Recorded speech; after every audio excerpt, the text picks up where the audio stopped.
Bienvenidos a nuestro podcast La Biblia en un año, día 39. ¿Cómo vivir en un ambiente hostil? Es el título de hoy. Cientos de miles de cristianos se encuentran entre los que han huido de Irak y Siria en medio del extremismo y el conflicto islámico. Los cristianos se enfrentan a la amenaza de torturas sistemáticas y ejecuciones en masa. ISIS ha declarado al cristianismo como el enemigo número 1. Millones de cristianos viven en países donde son perseguidos por su fe. Muchos gobiernos tratan de controlar el crecimiento de la iglesia. Incluso en países tradicionalmente cristianos, a veces hay hostilidad hacia el cristianismo vibrante. La hostilidad hacia el pueblo de Dios no es algo nuevo. Con frecuencia la gente se siente amenazada por el éxito, el crecimiento y las grandes cifras. Puede que estés encontrándote con hostilidad en tu lugar de trabajo o incluso en tu familia por causa de tu fe.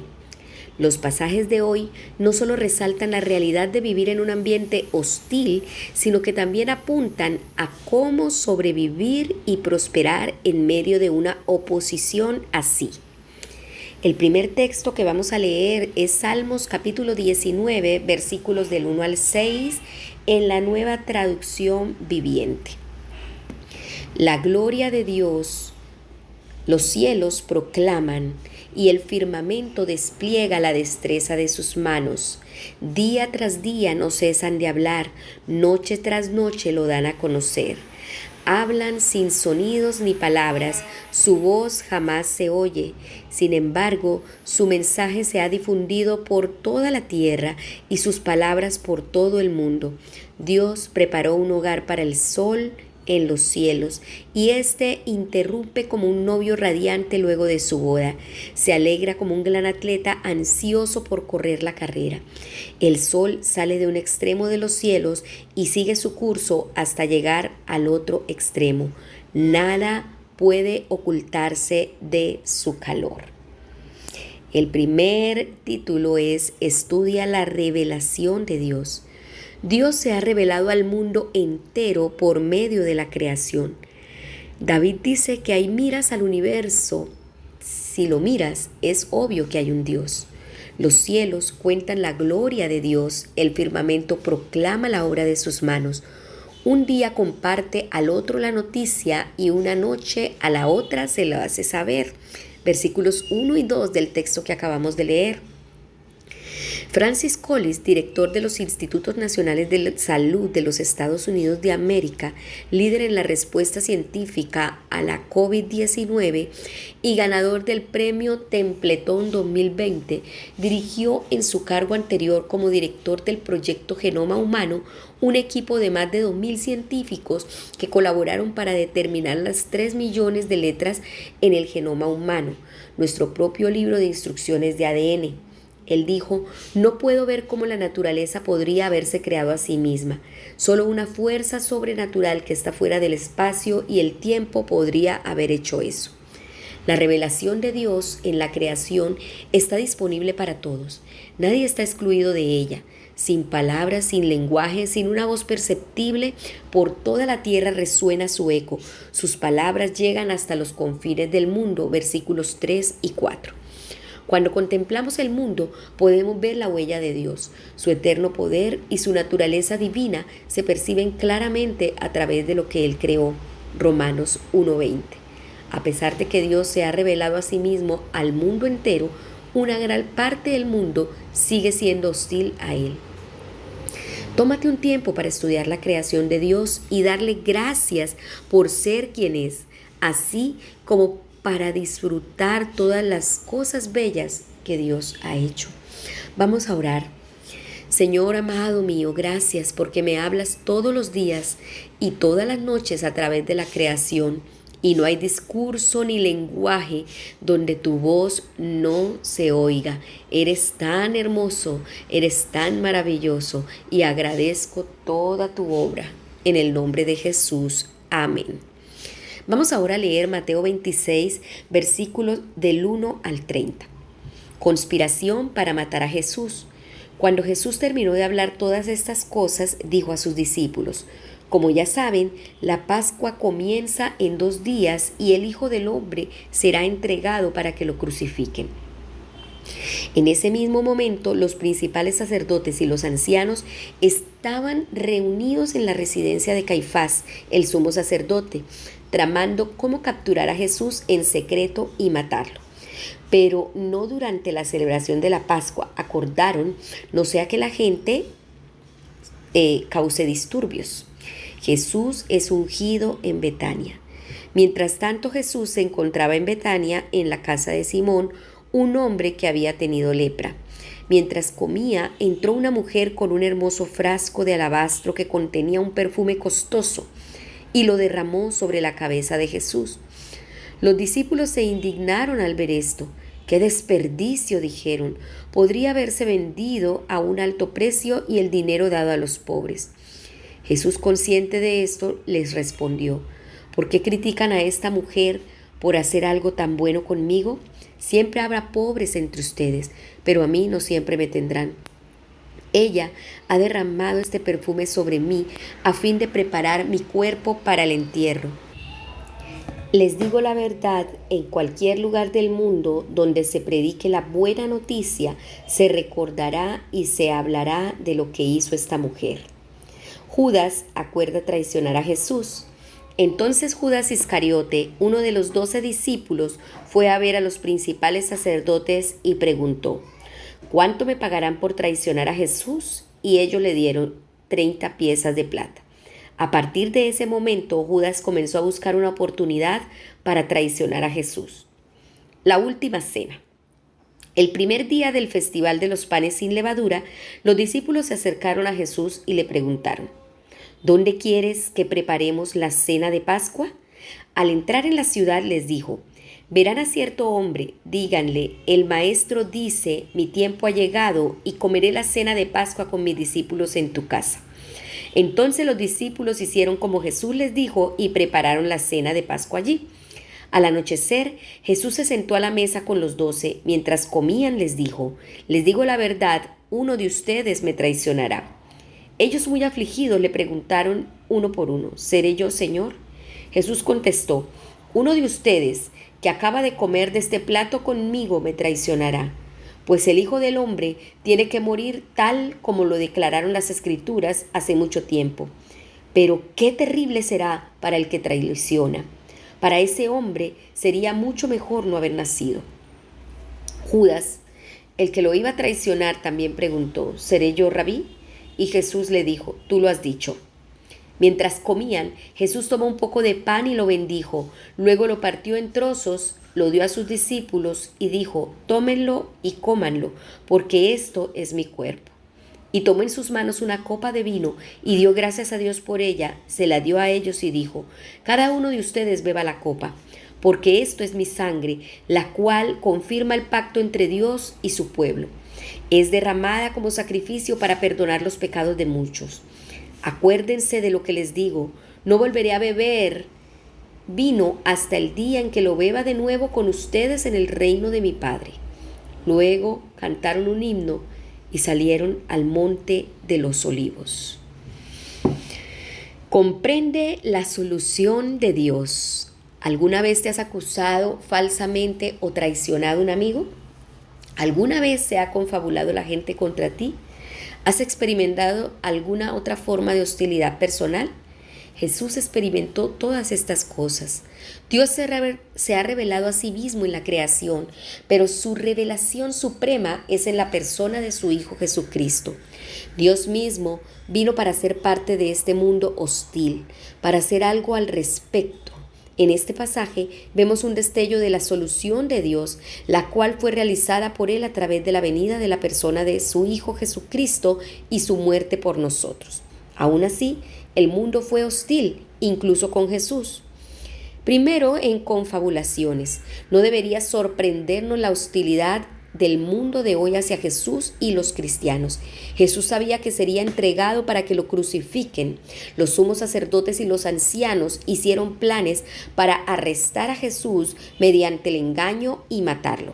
Jesús dice a los 12, uno de ustedes me va a traicionar. Versículo 21. Otra cosa son acusaciones. Cuando llegó a Jesús una mujer con un frasco de alabastro lleno de un perfume muy caro y lo derramó sobre su cabeza, hasta los mismos discípulos vieron lo que había hecho por Jesús como un desperdicio. En este suceso hay algo profundamente conmovedor. Jesús es entregado por nosotros. El costo es mayor del que jamás podemos imaginar y su muerte es inminente. Un frasco de perfume caro es lo pertinente y aún así los discípulos se indignan por el desperdicio. La mayoría de la gente comprende tus obras de acción social, por ejemplo, en respuesta a la pobreza, pero encuentran más difícil de entender tu adoración a Jesús y todas las cosas asociadas a la misma. Ven estas cosas como un desperdicio y piensan que seguramente hay un mejor uso para tu tiempo y dinero. Pero Jesús ve las cosas de otro modo. Ella ha hecho una obra hermosa conmigo. La mujer mostró un amor por Jesús desmedido. Versículos 10. Traición. Las cosas que llegan a hacer la gente por dinero. Judas esperó la oportunidad para entregar a Jesús por 30 monedas de plata. Versículo 15. Es difícil imaginar lo doloroso que tuvo que ser para Jesús. Judas era uno de sus amigos, de los más cercanos, alguien del círculo íntimo, uno de los 12 que tenía que haber escogido. Sabía lo que haría. Uno de ustedes me va a traicionar, dijo en el versículo 21. Jesús, a pesar de todo, por su extraordinario amor, en vez de rechazarlos a todos, muere por ellos. Durante una comida, juntos comienza a explicar el significado de su muerte. Mediante la partición del pan y el compartir del vino, explica cómo su sangre ha de ser derramada por el perdón de pecados. La respuesta de Jesús a un mundo hostil fue ser crucificado para hacer posibles el perdón y la redención. Cada vez que recibes la comunión, se te recuerda tanto la hostilidad del mundo hacia Jesús como su amor por ese mismo mundo. Vamos a orar. Amado Señor y Salvador, quiero darte gracias por tu extraordinario ejemplo de cómo vivir en un ambiente hostil. Gracias porque moriste para hacer posible el perdón de mis pecados y la redención. Te alabo y te bendigo. Amén. Ahora vamos a leer Éxodo capítulo 1 hasta el capítulo 3, versículo 22. Los israelitas en Egipto. Estos son los nombres de Israel, es decir, Jacob, que se trasladaron a Egipto con su padre, cada uno con su familia. Rubén, Simeón, Leví, Judá, Isaacar, Zabulón, Benjamín, Dan, Neftalí, Gad y Aser. En total, Jacob tuvo 70 descendientes en Egipto, incluido José, quien ya se encontraba allí. Con el tiempo, José y sus hermanos murieron y toda esa generación llegó a su fin. Pero sus descendientes, los israelitas, tuvieron muchos hijos y nietos. De hecho, se multiplicaron tanto que llegaron a ser sumamente poderosos y llenaron todo el territorio. Tiempo después, subió al poder de Egipto un nuevo rey que no conocía nada de José ni de sus hechos. El rey le dijo a su pueblo: miren, el pueblo de Israel ahora es más numeroso y más fuerte que nosotros. Tenemos que idear un plan para evitar que los israelitas sigan multiplicándose. Si no hacemos nada y estalla una guerra, se aliarán con nuestros enemigos, pelearán contra nosotros y luego escaparán del reino. Por lo tanto, los egipcios esclavizaron a los israelitas y les pusieron capataces despiadados a fin de subyugarlos por medio de trabajos forzados. Los obligaron a construir las ciudades de Pitón y Ramsés con centros de almacenamiento para el rey. Sin embargo, cuanto más los oprimían, más los israelitas se multiplicaban y se esparcían, y tanto más se alarmaban los egipcios. Por eso los egipcios los hacían trabajar sin compasión, les amargaban la vida, forzándoles a hacer mezcla, a fabricar ladrillos y a hacer todo tipo de trabajo del campo. Además, eran crueles en todas sus exigencias.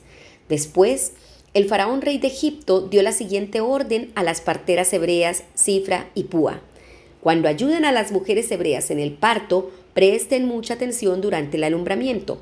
Si el bebé es niño, mátenlo, pero si es niña, déjenla vivir. Sin embargo, Como las parteras temían a Dios, se negaron a obedecer las órdenes del rey y también dejaron vivir a los varoncitos. Entonces el rey de Egipto mandó llamar a las parteras. ¿Por qué hicieron esto?, les preguntó. ¿Por qué dejaron con vida a los varones? Las mujeres hebreas no son como las egipcias, contestaron ellas. Son más vigorosas y dan a luz con tanta rapidez que siempre llegamos tarde.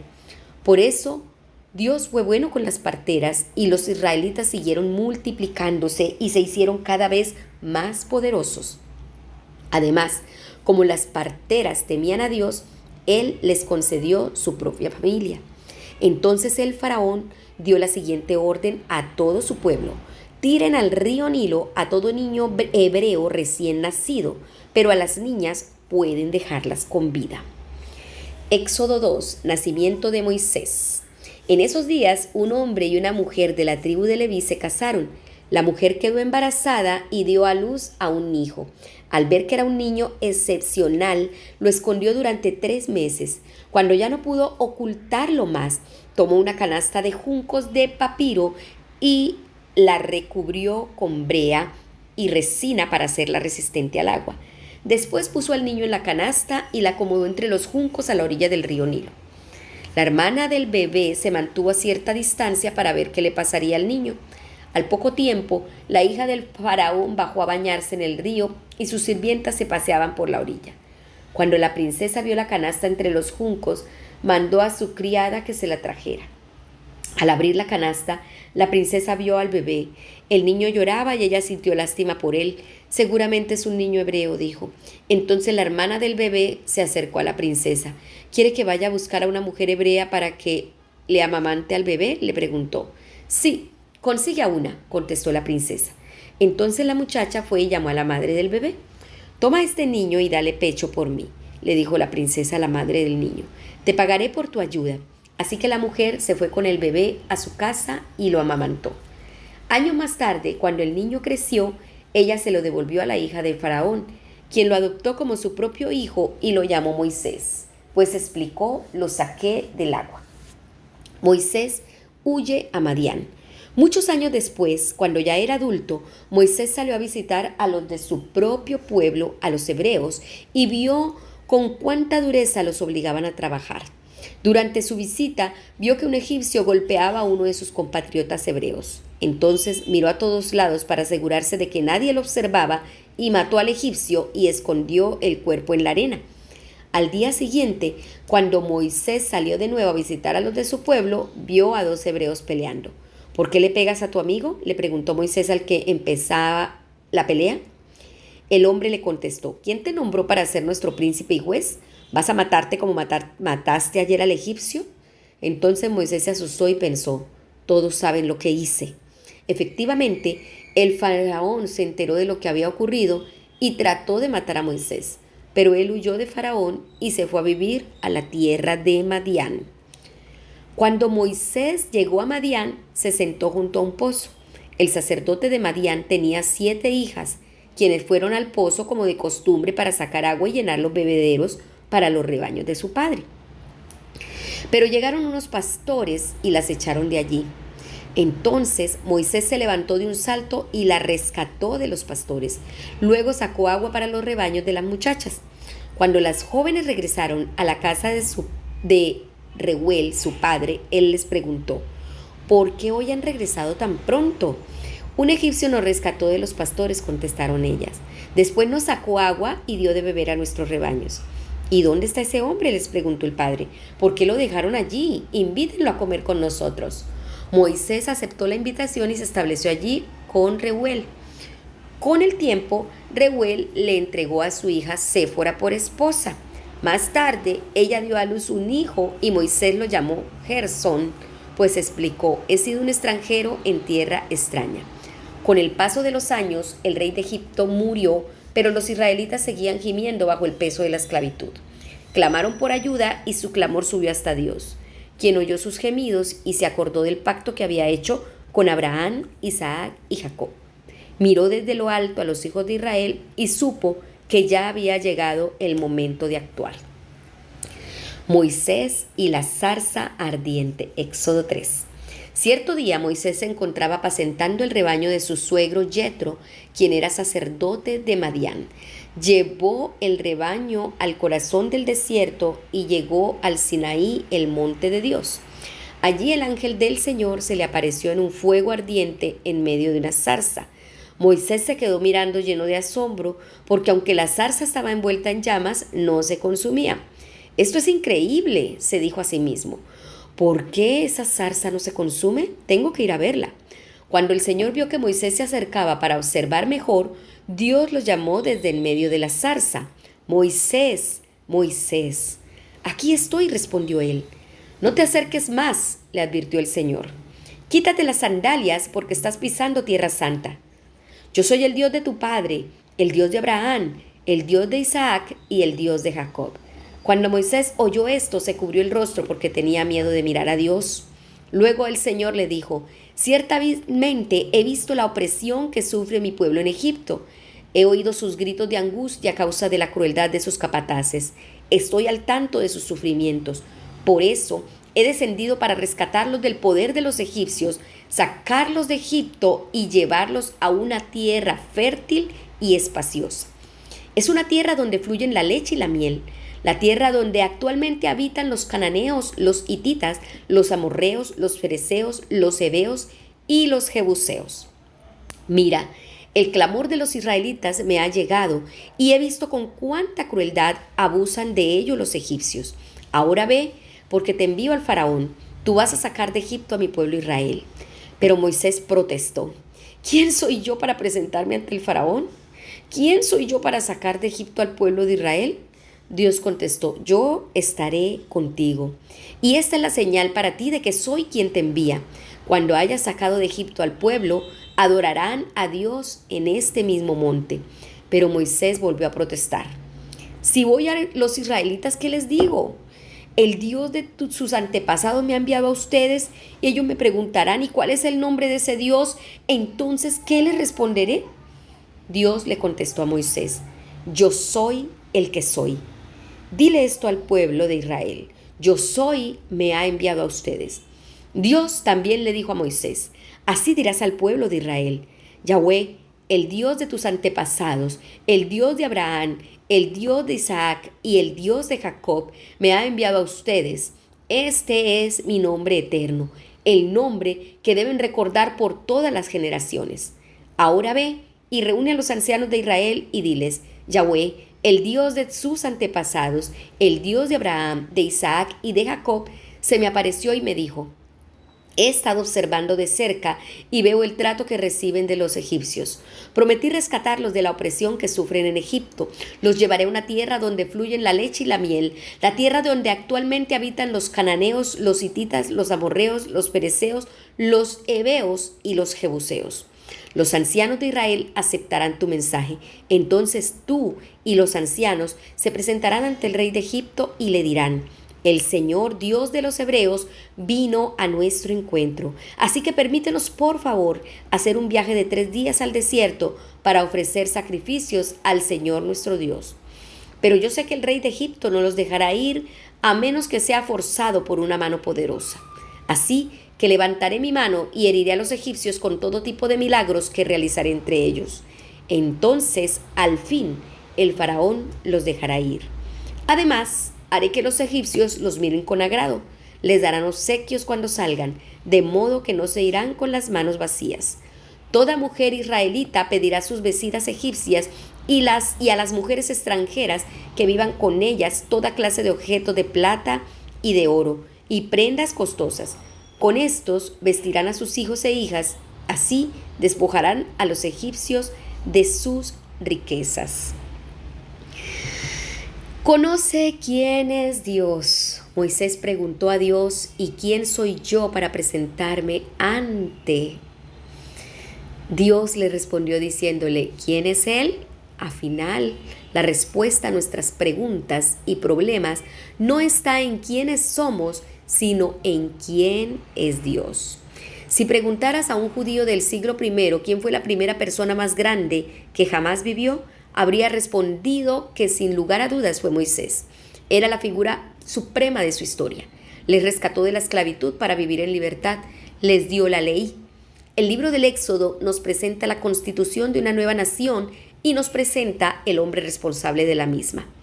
Un nuevo rey llegó al poder que no había conocido a José.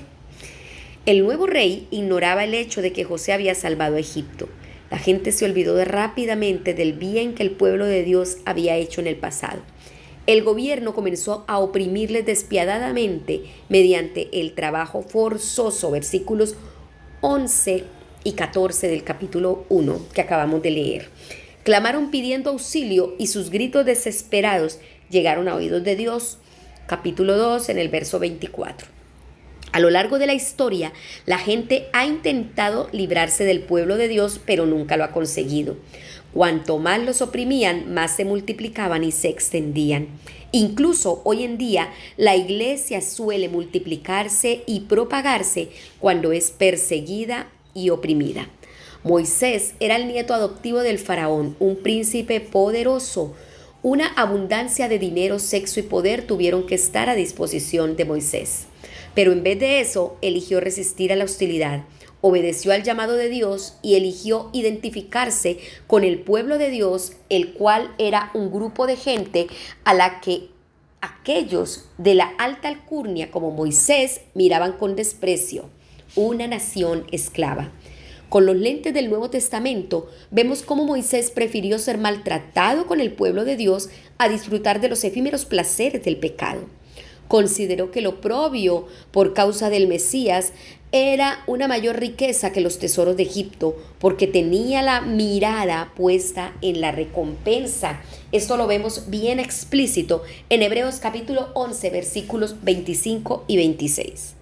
No fue una elección fácil, pero al final obedeció el llamado de Dios y se enfrentó a un mundo hostil. El reconocimiento de quién es Dios estaba en el meollo de su obediencia. Dios se reveló a sí mismo a Moisés de diferentes maneras en estos versículos y le prometió: yo estaré contigo.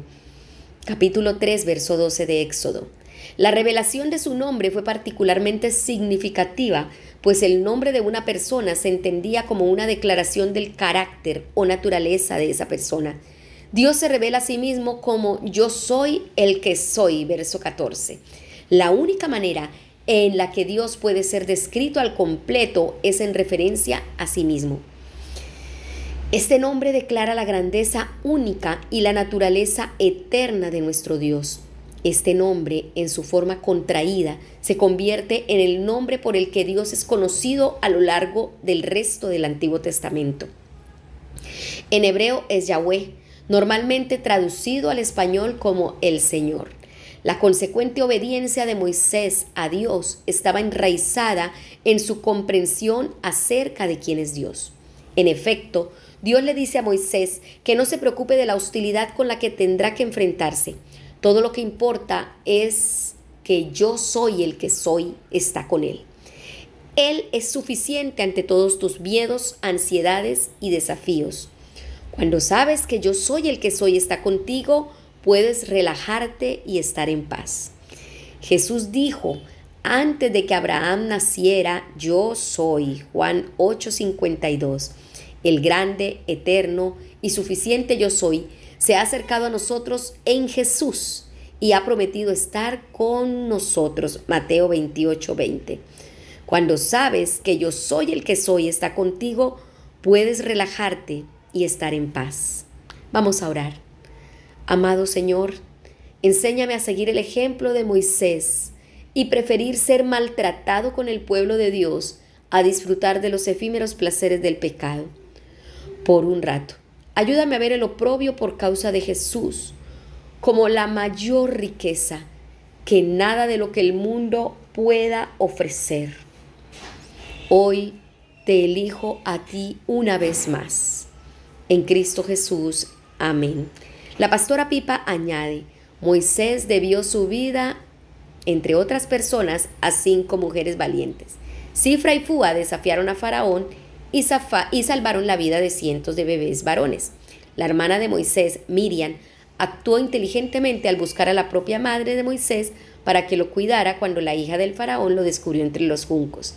La madre de Moisés transmitió una gran fe a sus 3 hijos, Moisés, Aarón y Miriam. Y lo más sorprendente, la hija de Faraón tuvo compasión de Moisés y lo rescató. Hemos terminado este podcast del devocional de la Biblia en un año del día de hoy. Y recordemos que fue escrito por el pastor Nicky Gumbel de la iglesia HTB en Londres, y la voz que le dio vida a este podcast es de Marisol Rojas. Que el Señor les bendiga.